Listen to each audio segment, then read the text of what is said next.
If your to-do list looks like a battlefield at day's end, you're a productivity warrior. Let's talk productivity. First, embrace your natural rhythms. When are you most energized? Morning, afternoon? Identify your peak hours. Align your toughest tasks with those peak hours.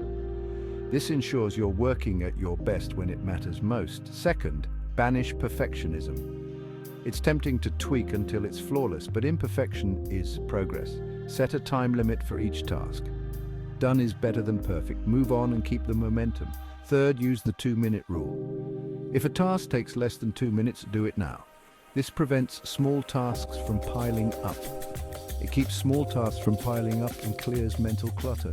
Finally, break your work into chunks, and the Pomodoro technique is your friend. Work for 25 minutes, then take a 5-minute break. This method helps maintain focus and prevents burnout. Remember, productivity isn't about working harder. It's about working smarter. Prioritize tasks that have the most impact. Master your day and watch your success soar. Implement these strategies consistently and you'll see a significant improvement. As David Goggins says, stay hard. Push through the discomfort and keep going. Hit like if these tips help and subscribe for more insights.